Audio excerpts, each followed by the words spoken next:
everyone, welcome to Shaping Memories and welcome to the Daily Chronicle. So today is, can you guess what today is? I'm wearing it. Well, and I just want to point it out so you can see it. It is definitely, today is Ugly Christmas Sweater Day. While ugly sweaters proliferated in the 1980s, it wasn't until 2002 when two men, they are named Chris Boyd and Jordan Birch, held the first official ugly Christmas sweater party in Vancouver, British Columbia. So thanks to them, we all have these great ugly sweater Christmas parties. I just want to point out that this is my ugly sweater. It is, not only does it weigh, because it is crocheted, about 30 pounds is what it feels like. I'd like you to notice all the little gold bows, the pearls, my little teddy bears here that have different size eyeballs. It's quite a sweater. And it's very detailed, but it is quite a bit. And it is pretty ugly. But I have seen many uglier ones also. So if you have an ugly sweater, today's the day to wear it. Let's get in. I'm going to sit down. Let's get into the Daily Chronicle. All right, I have a Thinktionary. This is where I give you a word and two definitions, and you think about it and think which definition fits the word. All right, the word is peripatetic. Peripatetic. So it is Peripatetic. Does that word mean traveling from place to place, often working small jobs? Or does the word mean seeking short-term gains instead of long-term stability? Think about it, and I'll let you know in just a minute. All right, my first article is called Whether or Not. This past summer was one of extreme droughts around the world. But as water lines shrank, hidden treasures were revealed. So let's see. The Yangtze River dropped low enough to uncover Buddhist statues believed to be 600 years old.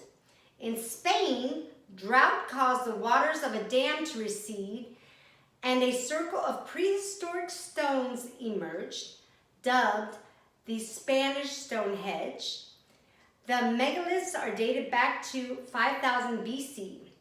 And as the Danube River shrank near the Serbian town of Pohova, 20 German warships sunk during World War II were exposed. So as those waters have been receding, many treasures have been exposed. So that's whether or not. All right, let's get back to that Thinktionary. So if you had picked the first definition, traveling from place to place, often working small jobs, you would be correct. And the way to use it in a sentence would be, let's see, I could never raise a family with my peripatetic lifestyle. So hopefully you got it. If not, you learned a new word, or you learned a definition of a word you may have heard sometime. All right, I have another trivia. Lots of trivia today. This is a Who Am I? This is a very short Who Am I? We play this as a game in Shaping Memories. Who am I? What am I? I give you a bunch of clues. You play it as a group. This is real quick. Who am I? Who am I describing? My mother was a much hated ex-wife of a king, a fact that never should have allowed me to become queen.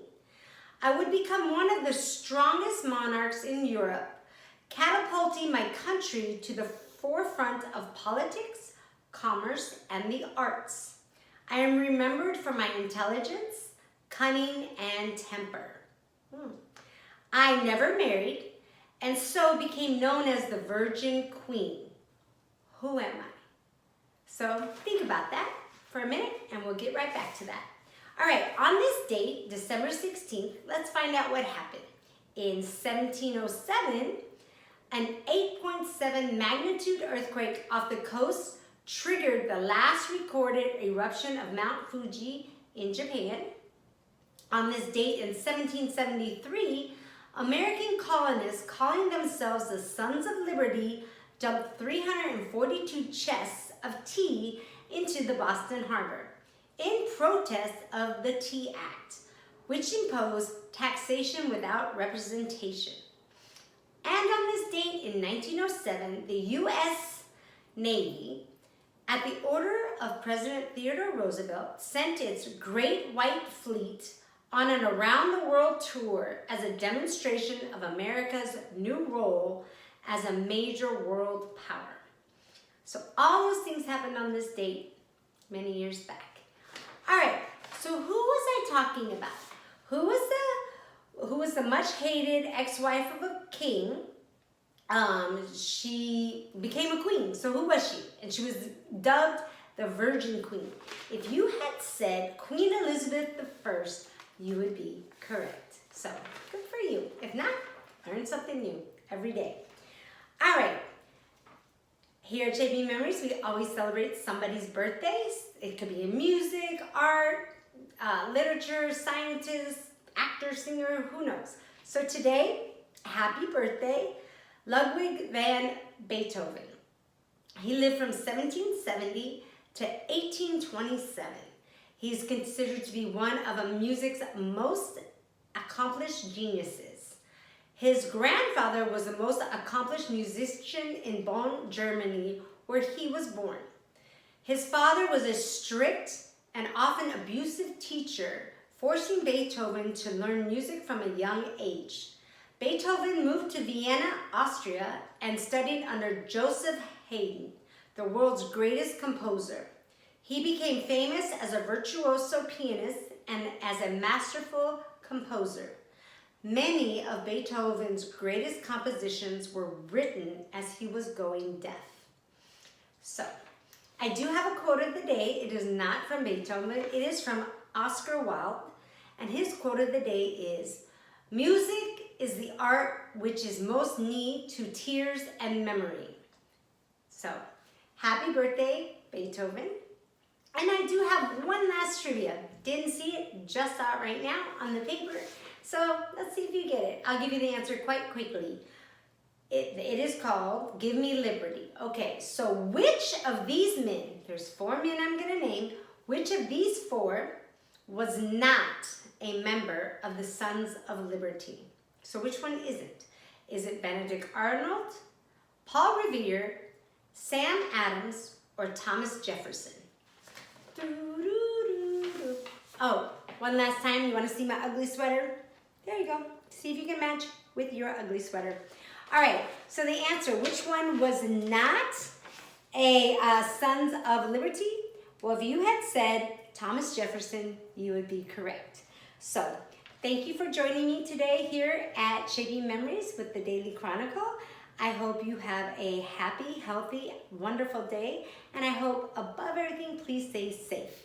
And I will see you next time. Take care.